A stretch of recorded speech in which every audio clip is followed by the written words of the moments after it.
Pronto. Agora tá bom.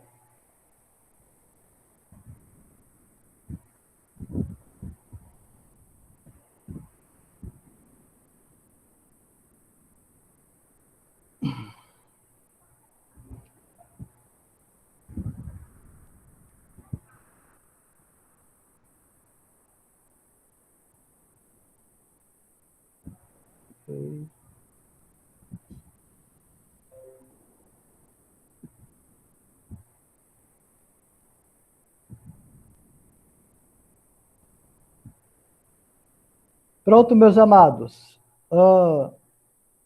Vamos continuar com a geografia no Novo Testamento. Vamos falar hoje sobre o ministério de Jesus, por onde ele andou. Tem algumas passagens um pouco longas. Eu não vou ler todas as passagens por causa do tempo, mas eu vou falar de alguns pontos principais, tá certo? E depois você pode completar com seus estudos. Porque se eu for abranger todos os lugares que Jesus foi, não vai dar para cumprir o nosso horário hoje. Hoje vamos falar sobre o ministério de Jesus e amanhã nós falaremos sobre o ministério dos apóstolos e a igreja no Novo Testamento, tá certo? Primeiramente, o batismo de Jesus, não é? É uma passagem conhecida. Nós temos aqui no mapa onde foi o batismo dele no Rio Jordão, como vocês sabem. Este é o momento do batismo, não é? Quando é declarado que Jesus é o Filho amado. Então, abra a sua Bíblia em Mateus capítulo 3, versículo 13. Mateus 3, 13.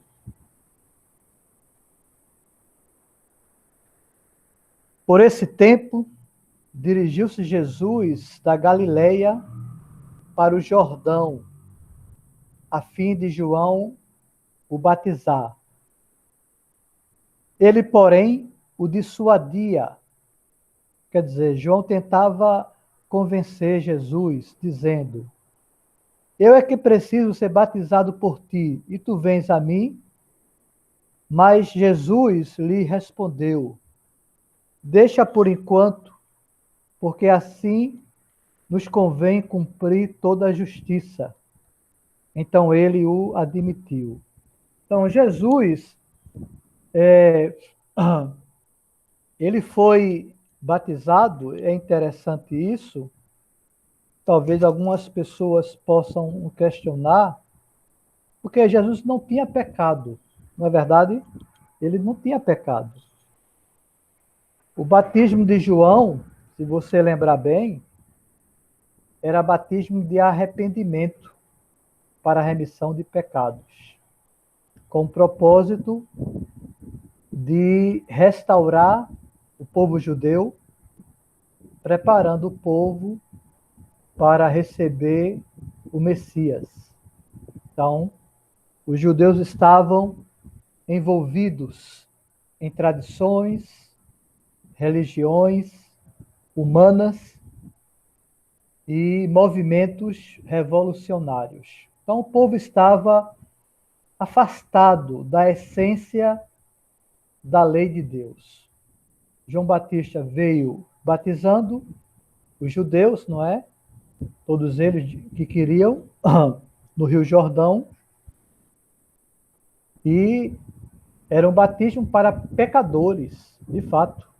Jesus não era um pecador, mas Jesus se submeteu a esse batismo para cumprir o plano de Deus, que era qual? Que todos os judeus entrassem na nova era, na era da restauração. Então, ele fez como exemplo, Ele não fez porque ele precisava, mas ele quis se incluir entre os judeus na submissão à vontade de Deus. Também, Jesus, ele foi obediente, ele viveu sob a lei. Ele viveu sob a missão de João Batista, até que ele começou o ministério dele. Então, por isso que ele disse para João, né, que convinha cumprir toda a justiça.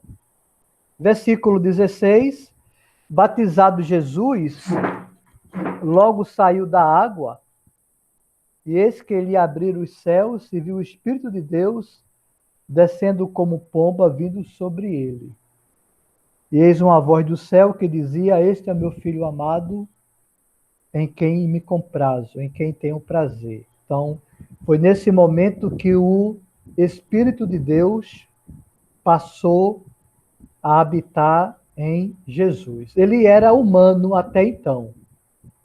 Há muitas tradições que Jesus fazia milagre quando criança, sinais e prodígios, mas a Bíblia não fala. A Bíblia fala que a partir do seu ministério foi quando ele começou a operar os milagres, os sinais, os prodígios, tá certo? Então, na minha compreensão, Jesus, até chegar esse dia do batismo de João, ele era um ser humano comum, certo? Embora que ele nasceu pelo Espírito Santo, através de Maria, não é? Mas ele era um ser humano comum. As tradições diz que ele ajudava o pai como carpinteiro. Só tradição isso, né? Então, ele só começou a exercer o seu poder a partir desse momento que o Espírito Santo desceu sobre ele. Então, ele agora estava ungido pelo Espírito Santo. Essa é a minha visão, tá certo? O ministério de Jesus tem as localidades que ele foi, aí você nota aqui os lugares por onde ele andou. Tiro e Sidom, o Monte da Transfiguração, Cesareia de Filipe, Galileia, Amada Galileia, Betsaida, Cafarnaum, Magadã, Caná, Nazaré, Jericó, Betara, que quer dizer Betsaida, deserto da Judéia, Emaús, Betfagé, Betânia e Belém. São os lugares que Jesus passou, tá certo? Em Lucas capítulo 23, Lucas capítulo 3. Vamos avançar para Lucas 3, versículo 23. Lucas 3, 23. Observe o que diz aí. Lucas 3, 23. Ora, tinha Jesus cerca de 30 anos ao começar o seu ministério. Então, com 30 anos, Jesus começou o ministério. Isso foi logo após o batismo dele. Tá certo? Logo após o batismo, ele é consagrado pelo Espírito Santo e ele começa o ministério. Voltando para Mateus, volte para Mateus. Em Mateus capítulo 4, ele faz uma mudança de moradia. Mateus capítulo 4, versículo 12 e 13.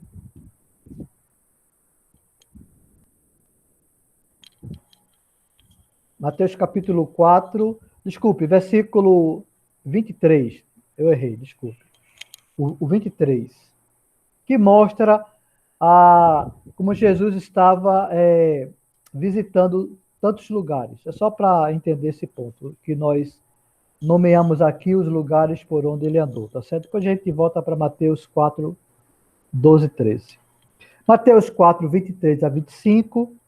Percorria Jesus toda a Galileia, ensinando nas sinagogas, pregando o evangelho do reino e curando toda sorte de doenças e enfermidades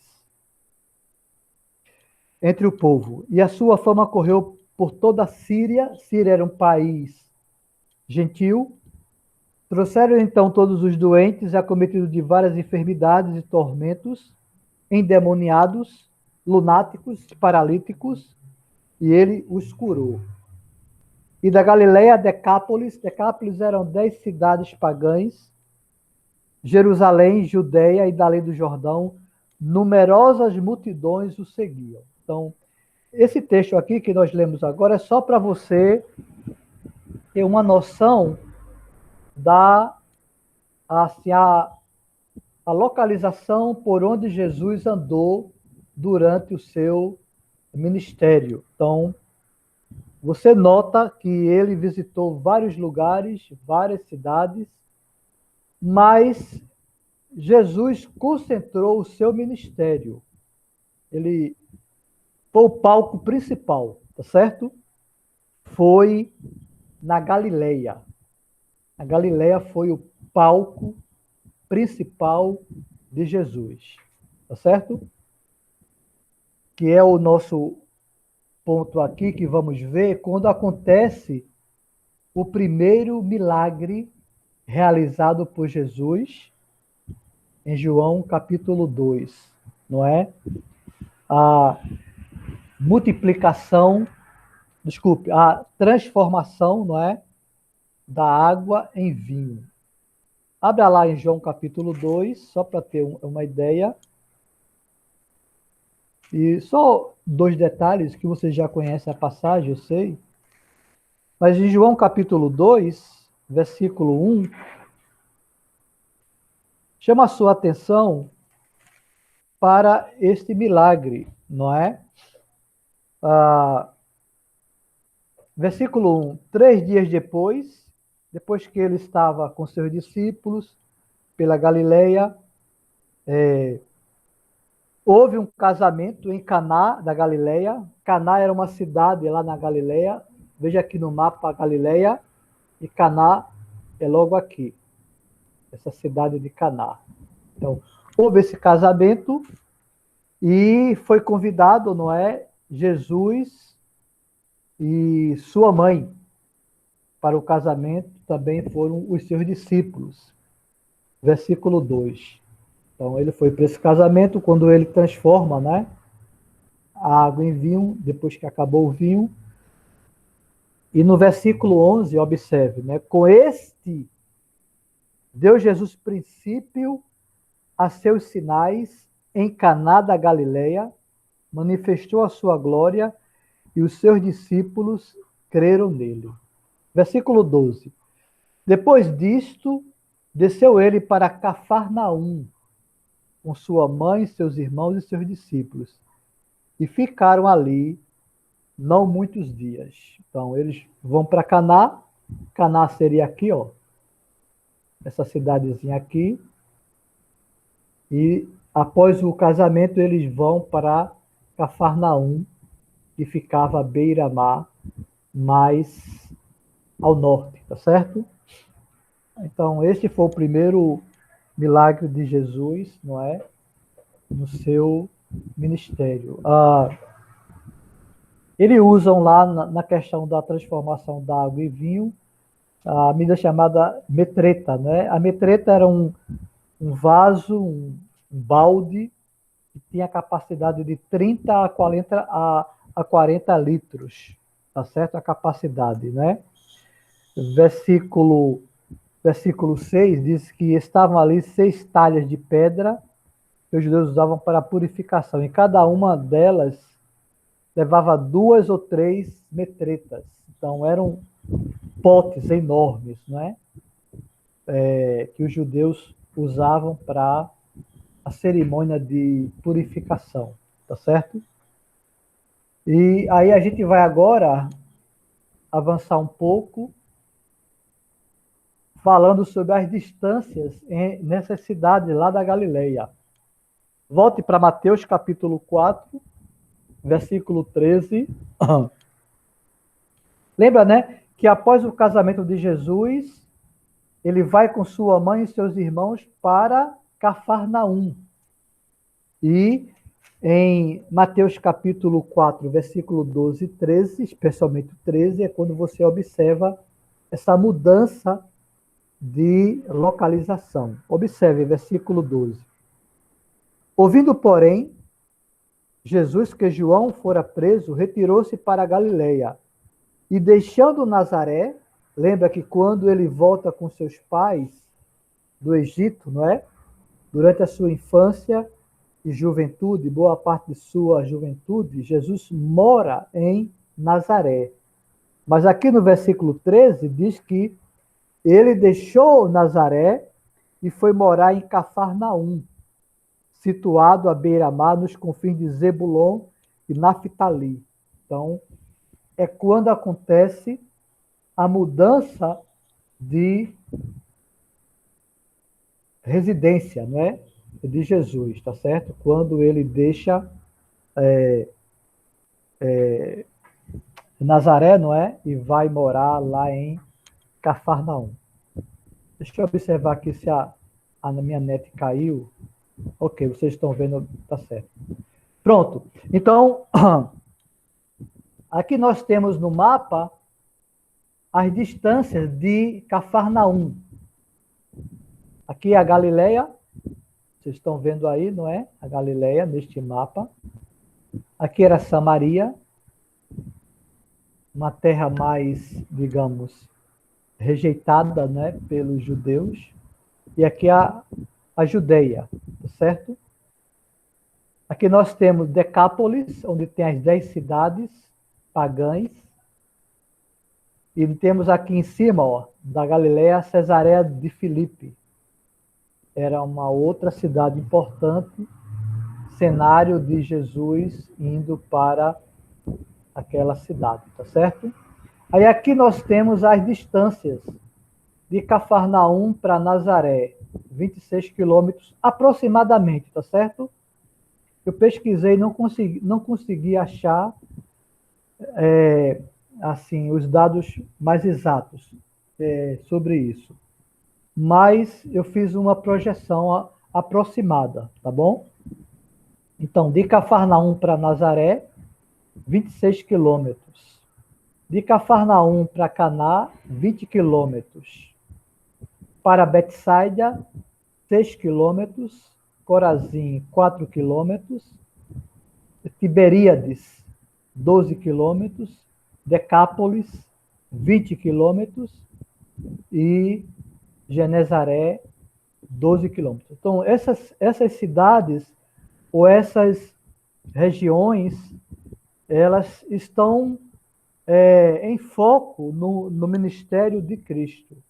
Você vai ler nos evangelhos citações sobre essas regiões. É só para você ter uma ideia como era a peregrinação de Jesus no seu ministério. Então, como eu falei para vocês, Jesus se concentrou principalmente nessas cidades, lá na Galileia. Por quê? Observe que em Mateus capítulo 4, versículo 14, diz assim, ó, para que se cumprisse o que fora dito por intermédio do profeta Isaías. Então, era uma profecia, tá certo? Que o Messias concentraria a sua missão na Galileia. Então, isso estava escrito. Estava escrito para todos os judeus, inclusive para os sacerdotes e os fariseus também. Certo? Estava escrito para eles também. Por motivo de preconceito, não é? Racial, especialmente os judeus. Aqui, ó, da Judéia, essa região, eles não viam com bons olhos os galileus. Como se fosse, né, a nossa realidade de Brasil, o Sudeste, o Sul e o Nordeste. É a mesma dimensão, tá bom? Então, nós sabemos disso, né, que alguns brasileiros do Sudeste e do Sul têm um certo preconceito, né, conosco nordestinos, tá certo? Então, os fariseus, os líderes judeus, os, os sacerdotes, classe alta, né? Especialmente os líderes judeus, que tinham o controle religioso da época, eles não imaginavam que daqui, ó, da Galileia, sairia um Messias. Lembrando que Jesus nasceu em Belém, não é? Mas ele foi morar na Galileia, desde que ele voltou lá do Egito. E ele se concentrou na Galileia, tá certo? Então, versículo 15 de Mateus capítulo 4 é uma referência à profecia de Isaías. Essa profecia era lida, tá certo? Nas sinagogas judaicas. Só que era ignorado por conta do preconceito. Aí diz assim, ó: terra de Zebulon, terra de Naphtali. Zebulon e Naphtali eram tribos, né? Como vocês sabem, dos descendentes de Jacó, não é? Então, terra de Zebulon, terra de Naphtali, caminho do mar, além do Jordão, Galiléia dos gentios. Então, esta referência está em Isaías, 700 anos da chegada de Jesus. Então, isto estava escrito nos profetas, como a profecia de Isaías. Só que os líderes judeus não tinham esta visão porque eles não queriam aceitar o fato do Messias saindo de uma região pobre e miserável, tá certo? Aqui diz, ó, versículo 16: o povo que jazia em trevas viu grande luz. Coisa bonita, né? O povo que vivia em trevas viu grande luz. E os que viviam na região da sombra da morte, resplandeceu-lhe a luz. Então, tudo era plano de Deus. Essa concentração de Jesus lá na Galileia não era uma coisa ocasional ou plano B, certo? Porque havia, não é? Especialmente pelos Herodes, uma antipatia com este tal Messias que era considerado pelos discípulos, né, o novo rei. Então, isto aí não era por motivo político e de segurança que Cristo foi morar e trabalhar e se concentrar lá na Galileia, porque fazia parte do plano de Deus que da Galileia surgisse o reino de Deus para expandir pelo mundo inteiro. Então, isso é importante, tá certo? O palco lá da crucificação foi em Jerusalém, claro. O palco do começo da igreja foi lá em Jerusalém. Mas o plano e a missão começou, a raiz, digamos, a raiz, começou lá na Galileia. Então, isso era inaceitável para os judeus religiosos da época. Para você ter uma ideia dessa dificuldade de aceitar o Messias lá da Galileia, observe bem em João, capítulo 1. Está fora do nosso texto, mas só para você ter uma ideia, porque é importante. João, capítulo 1.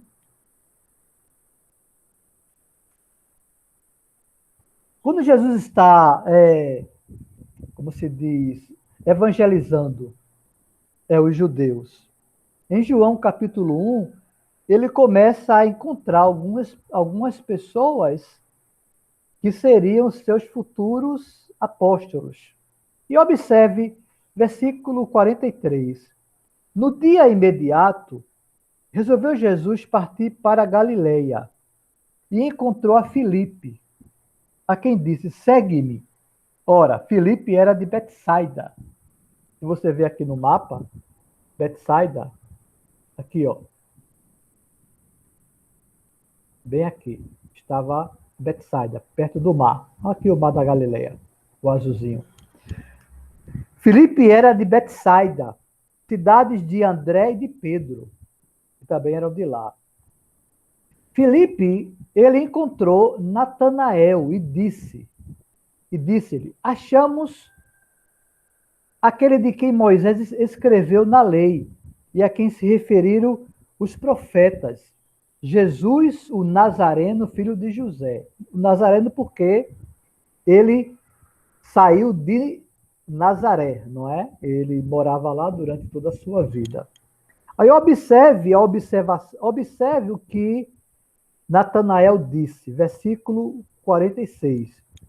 Perguntou-lhe Natanael: de Nazaré pode sair alguma coisa boa? Tá vendo? Então, até os judeus, como Filipe, como Natanael, que eram homens bons e tementes a Deus, eles tinham grande dificuldade de aceitar o Messias da Galileia. Aí Filipe disse para Natanael: venha e veja. Aí começa o processo, né, da chamada desses homens. Então, tá certo? Então, Jesus concentrou o seu ministério nessas cidades aqui da Galileia. Ele foi em Samaria, foi em Jerusalém, foi lá em Jericó, foi lá em Betânia, mas seu lugar de concentração ministerial foi a Galileia, tá bom? Acontece em Lucas capítulo 5, não é? A grande pesca, como vocês conhecem, não é? Aqui é o lago de Genezaré. Não sei se dá para você ver aqui, Genezaré logo aqui em cima. Tem esse lagozinho aqui, ó. Aqui é o mar da Galileia, tá certo? E aqui é o lago de Genezaré. Foi aqui que aconteceu a grande pesca, onde Jesus, não é? Mostra para Pedro, João e Tiago o seu grande poder, não é? Então, este era o lago de Genezaré, onde houve a grande pesca. O texto vocês conhecem, de Lucas capítulo 5, tá certo? Em Lucas 6 é quando a escolha dos apóstolos. Eles eram discípulos. Abra sua Bíblia em Lucas capítulo 6. Lucas capítulo 6. Observe, né, que em Lucas capítulo 5, ele disse para os pescadores, não foi? Ele disse: eu vos farei pescadores de homens. Falou isso para Pedro, para André, para Tiago, né, que eram pescadores. Outros desses homens aí não eram pescadores, como Mateus, não é? Mateus era cobrador de impostos, como vocês sabem, não é? Então, em Lucas capítulo 6, versículo 12, ele já está com um grande grupo de discípulos. E aí ele vai escolher os apóstolos. A palavra apóstolo quer dizer enviados, porque esses homens seriam os responsáveis para continuar o ministério de Jesus aqui na Terra. Tá certo? Jesus iria voltar para o Pai e esses homens estariam encarregados de continuar a missão de Cristo. Então, a história fala sobre esses homens, a história bíblica fala, né, em Atos, mas as tradições históricas falam que esses homens foram martirizados por pregar a mensagem de Cristo. Um dos que talvez não foi, segundo as tradições, foi João. Segundo a tradição, diz que João morreu de morte natural. É só uma tradição isso, tá certo? Mas em Lucas capítulo 6, é quando a escolha dos apóstolos, naqueles dias, retirou-se Jesus para o monte a fim de orar. E passou a noite orando a Deus. Então, ele passou a noite em vigília, né? E quando amanheceu, chamou a si os seus discípulos. Ele chama os seus discípulos, havia muito mais, tá certo? Se você lê em Lucas 10, ele tem 70 discípulos, fora os 12 apóstolos. Então, em Lucas capítulo 6, versículo 13, ele chama os discípulos e escolhe 12 dentre eles, aos quais também deu o nome de apóstolo. Aí é quando ele escolhe de todo aquele grupo de discípulos e escolhe 12 que seriam os homens com autoridade para continuar a missão de Cristo. Como vocês notam no livro de Atos, não é? Os poderes que esses homens tinham, né? Especialmente de Pedro, de João e do apóstolo Paulo, que foi um apóstolo que entrou depois, né? Em João capítulo 12, é quando Jesus vai para o templo. Vamos passar para João 12. É quando Jesus executa, né, a disciplina. Até interessante que as pessoas, hoje em dia, violentas, sabe? Que querem justificar a violência, usa esse exemplo. Mas Jesus não era uma violência com ódio, era uma violência disciplinar, tá certo? É como se, vamos dar um exemplo para vocês, né? É como se alguém colocar na sua porta um despacho, né? Vocês conhecem isso, né? Despacho da Ubanda. Você não vai ter reverência com isso, vai? Você vai pegar a pá, varrer e jogar fora, né? Por quê? Você não acredita que isso vem de Deus. Então, o que estava acontecendo lá no templo eram os judeus tornando a casa de Deus uma casa de negócios. E no versículo 13, observe, de João capítulo 2. Estando próximo à Páscoa dos judeus, subiu Jesus para Jerusalém. Então ele também ia, não é? Para Jerusalém. E encontrou no templo os que vendiam bois, ovelhas e pombas, e também os cambistas assentados. Cambistas era para trocar moedas. Tendo feito um azorrague de cordas, um chicote, expulsou todos do templo, bem como as ovelhas e os bois, derramou pelo chão o dinheiro dos cambistas, virou as mesas e disse aos que vendiam as pombas: tirai daqui estas coisas, não façai da casa de meu pai casa de negócio. Desculpa, é interessante, né? Que Jesus, ele expulsou os cambistas, os animais também, você nota, né? Pelo versículo 15. E ele disse, né? Não faça da casa de meu pai casa de negócio.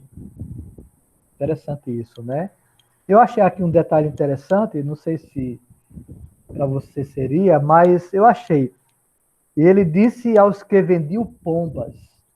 Então ele não jogou no chão, não é? Digamos, as gaiolas de pombas. Ele só disse, olha, tirem daqui. Então ele teve uma sensibilidade, né, com esses pássaros que, não é? Como vocês sabem, foi uma pomba que simbolizou a descida do Espírito Santo sobre Jesus, não é? Naquele exemplo lá do batismo do Rio Jordão.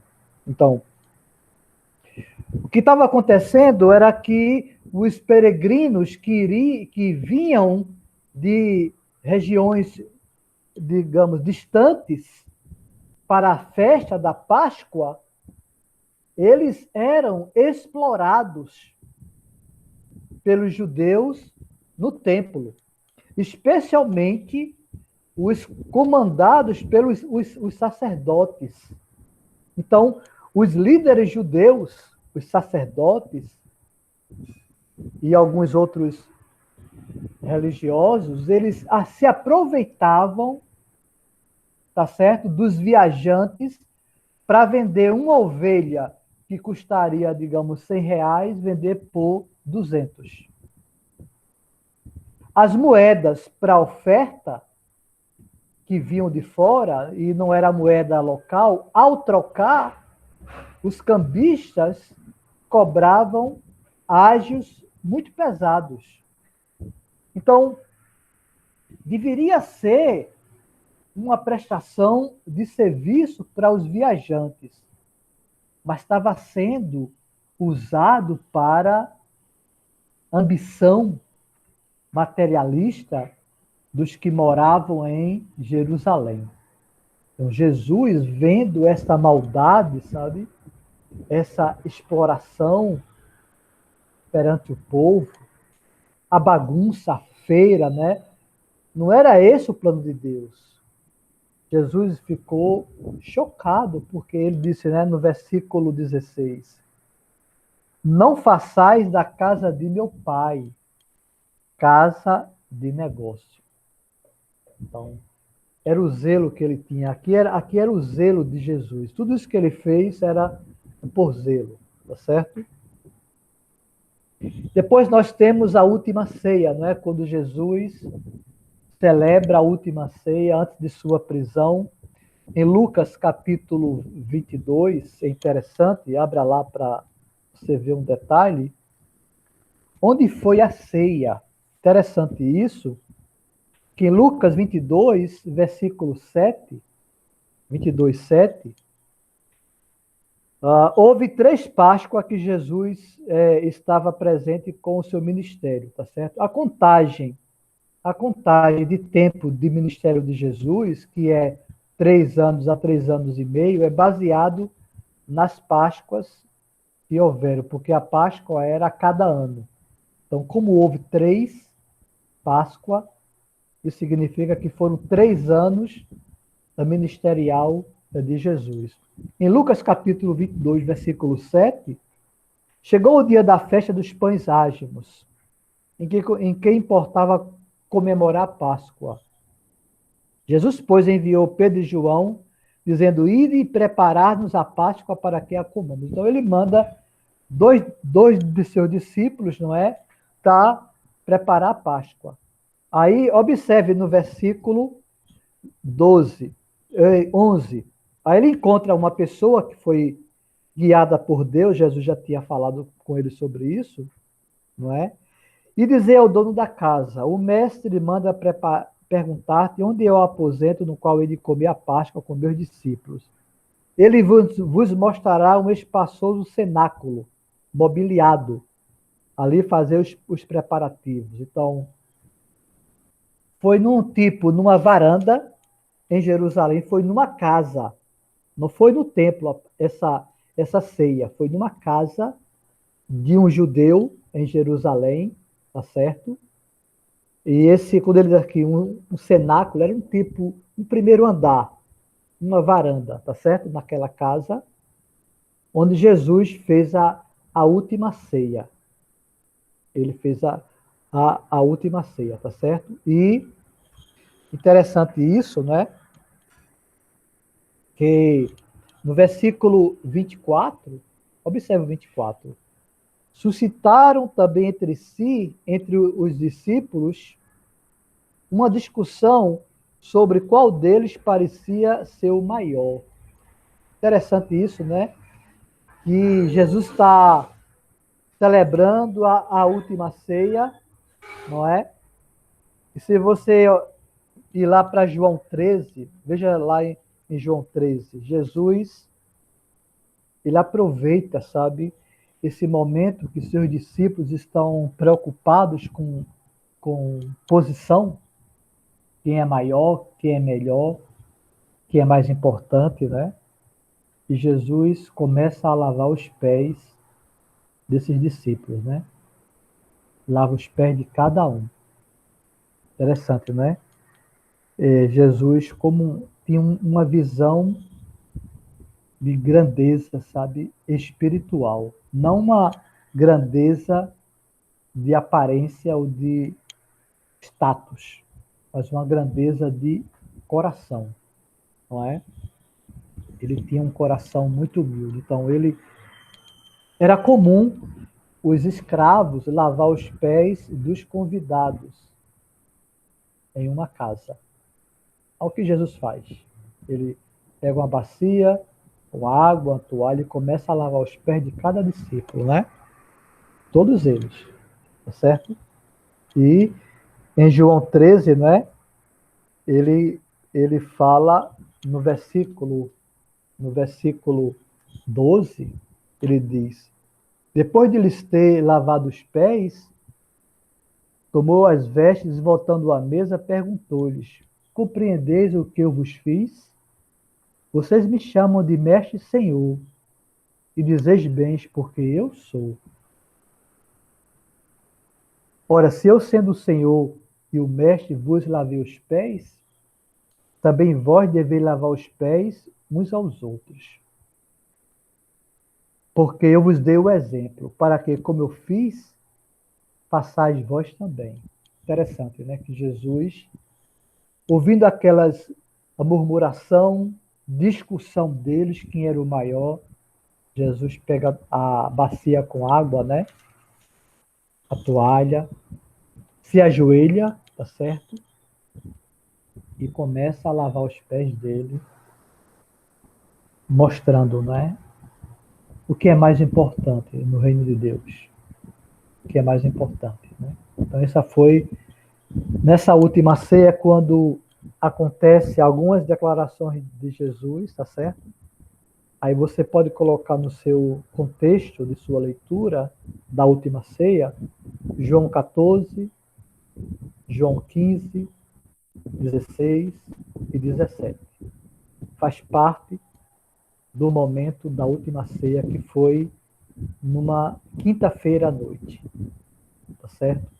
Onde aconteceu esta ceia de Jesus com os seus apóstolos. Então, era uma reunião particular com eles, não é? Especialmente com eles. A conversa foi com os apóstolos. Poderia haver outros discípulos, talvez parentes de Jesus, mas a conversa era somente com seus apóstolos, porque era o momento de instruir eles sobre o que ia acontecer, tá certo? Com a prisão, a crucificação e o futuro da vida deles. Dali ele vai para o Getsemane, para o jardim orar, em Lucas 22, não é? É 39 ao 44. O jardim do Getsemane ficava perto lá de Jerusalém, tá certo? E lá no jardim, diz que Lucas, que ele estava suando e seu suor se tornou como gotas de sangue. E segundo alguns pesquisadores, em extremo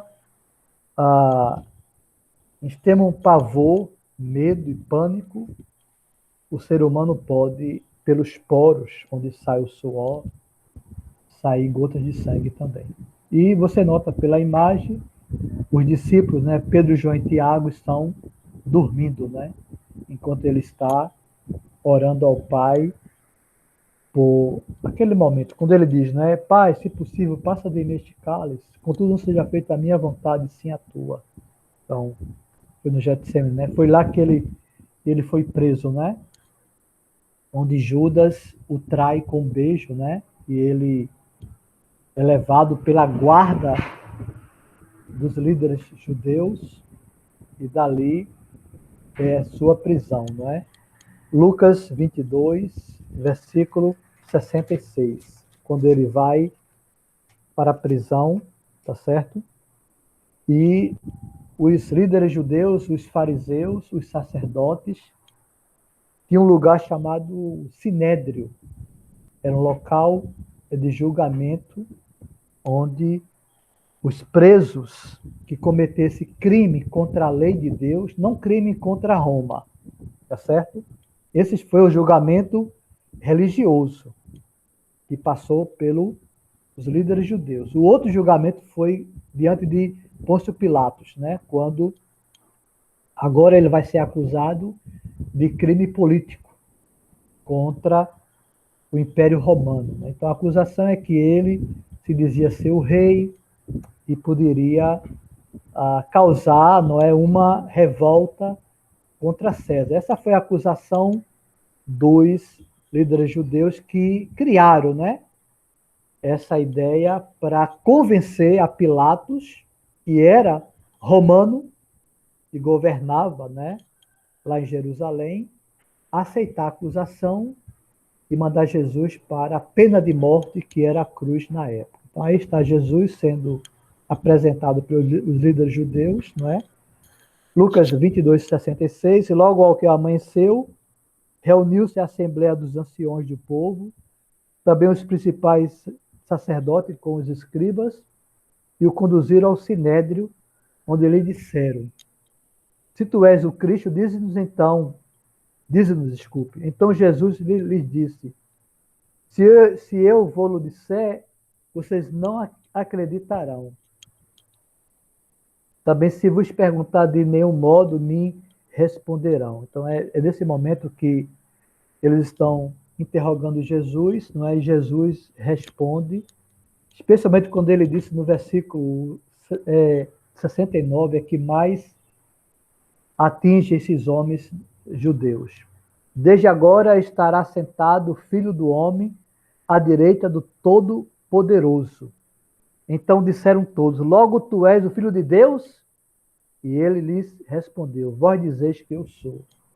E eles clamaram então: que necessidade temos nós de testemunho? Porque nós mesmos ouvimos da sua própria boca. Então eles não viam em Jesus, não é, o Messias, e portanto, para eles, Jesus era um falso profeta. Por isso, eles o condenaram, não é, pelo julgamento religioso. E depois eles levam para Pilatos, não é, para o julgamento civil. E aí, quando eles subornam o povo a gritar: crucificam, crucificam, né?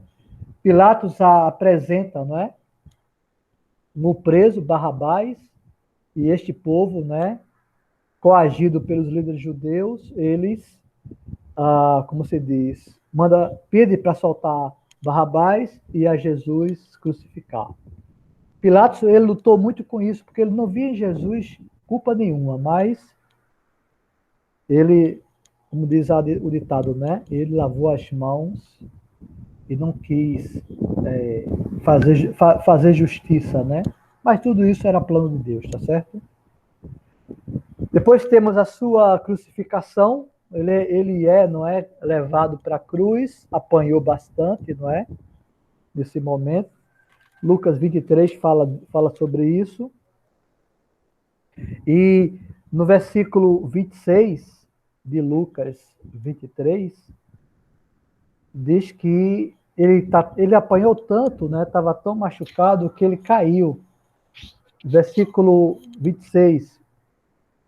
E como conduzisse, constrangendo um sirineu chamado Simão, que vinha do campo, puseram-lhe a cruz sobre os ombros para que levasse após Jesus. Então, eles estavam... Jesus estava sem força nenhuma, né, para carregar a cruz, e eles obrigam um homem de Cirene, chamado Simão, a carregar a cruz de Jesus. Não é? Interessante que no filme Ben-Hur, o filme de Ben-Hur, que é muito conhecido, Ben-Hur é quem carrega essa cruz na história, né? Aí nós temos a crucificação de Jesus, e versículo 33, ele vai levado para o lugar chamado Calvário, que ela fora da cidade. Você pode ver desse local aqui, onde os presos eram executados, né? E aí você nota esses dois presos, que um deles, né, diz a Jesus que lembra dele quando ele estiver no paraíso, e Cristo fala para ele que hoje estarás comigo lá no paraíso. Tá? Então, a sua crucificação. O túmulo de Jesus era mais ou menos assim, Lucas 23, 50. Havia um discípulo chamado José, desculpe, José. José, não é? Eu mostrei no mapa, se você olhar lá da Judéia, naquele mapa que eu mostrei para vocês sobre Jesus e seu ministério, entre as cidades da Judéia tinha uma chamada Arimateia. E este homem chamado José, Lucas 23, 50, e esse que é certo homem chamado José, membro do Sinédrio, ele era membro do Sinédrio, né? Dos líderes judeus. Homem bom e justo, que não tinha concordado com o desígnio de ação dos outros, natural de Arimateia, cidade dos judeus, e que esperava o reino de Deus. Tendo procurado a Pilatos, pediu-lhe o corpo de Jesus, e tirando do madeiro, envolveu no lençol de linho e depositou num túmulo aberto em rocha, onde ninguém havia ainda sido sepultado. Então, o José, ele tinha esse túmulo para a sua vida e para a sua família, e ele pede para Pilatos fazer um enterro digno para Jesus, onde ele é colocado nesse túmulo que era aberto sob a rocha, tá certo? E aí acontece a visita das mulheres, não é? Ao túmulo de Cristo, até que no terceiro dia, né, no domingo de manhã cedo, acontece a sua ressurreição. Observe em João capítulo 20, versículo 19. João 20, versículo 19.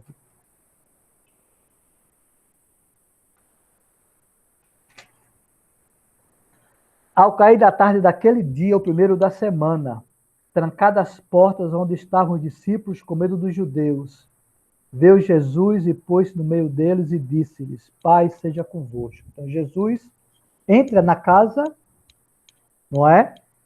E ele entra porque ele tinha um corpo transformado. Este é o corpo de Jesus após a ressurreição. E ele consegue entrar na casa sem abrir a porta. Não é? Lá está os discípulos com medo dos judeus. Versículo 20. E dizendo isto, lhes mostrou as mãos e o lado. Alegraram-se, portanto, os discípulos ao verem o Senhor. Então ele mostra, né, as cicatrizes que ele tinha do lado do seu corpo, né, quando o soldado furou a sua barriga para sair o líquido da sua costela, né? E os discípulos, né, veem que é Jesus e realmente acreditam, até que Tomé ele não está presente, né? E diz: se eu não ver Jesus, se eu não tocar, eu não crerei nele. Então Jesus volta depois. Interessante, né? Versículo 26. Passado 8 dias, uma semana depois, no outro domingo, versículo 26 de João 20, estavam outra vez ali, reunidos os seus discípulos, e Tomé com eles. Estando com as portas trancadas, veio Jesus, pôs-se no meio e disse-lhes: Paz seja convosco. Então, eles continuavam com medo ainda, né, dos judeus, para não serem pegos. E logo disse a Tomé: Põe aqui o teu dedo e vê as minhas mãos, e chega também, ponha no meu lado. Não seja incrédulo, mas crente. Aí quando Tomé diz, né? Senhor meu e Deus meu. Então, Jesus mostra, né? Interessante que essa questão de Jesus ressuscitado, né? Para os líderes judeus foi um momento difícil, porque eles subornam os guardas, como diz Mateus, capítulo 27, eles subornam os guardas para levar a versão de que o corpo de Jesus havia sido roubado. Ou seja, esta ressurreição seria um ponto marcante para desmascarar e desfazer a prática religiosa da época. Então, os líderes judeus, não é?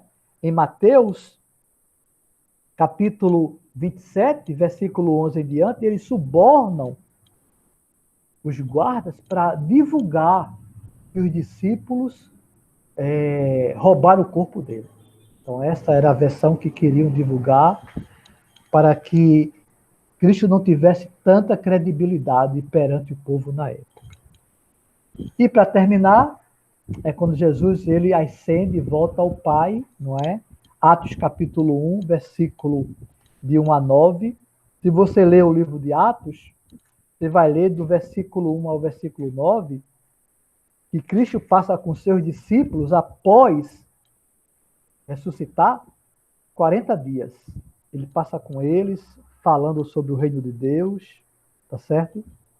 E depois de dar as instruções para eles, Jesus volta ao Pai em Atos capítulo 1, versículo 9. É quando Jesus volta para a direita do Pai.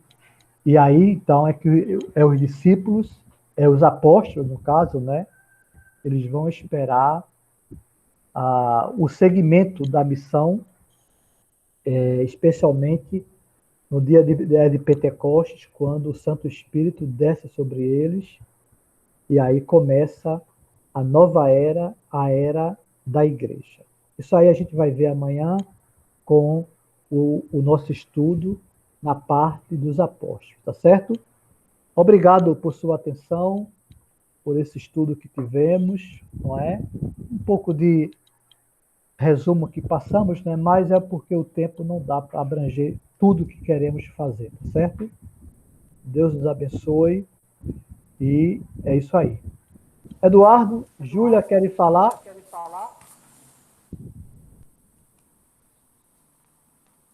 Antônio, Sim? muito boa aula, gostei. Muito boa, tá bem esclarecido. Excelente. Amém. Júlia, quer falar alguma coisa? Liga o som, Júlia?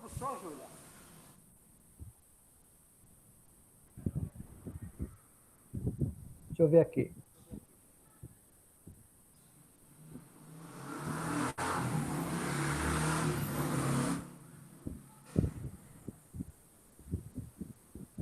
É só você pode desligar, Júlia. Ok, tá certo, tá certo. Obrigado vocês. Ótimo dia. Até amanhã. Antônio, Assim, Edu? não esqueça não, viu? Ah, Gostaria de sim. falar com o senhor daqui a pouco. Tá bom. Daqui a Joia? pouco a gente conversa. Tá bom. Bom dia para vocês. Joia. Até Fica mais. com Tchau, tchau. Deus. Tchau.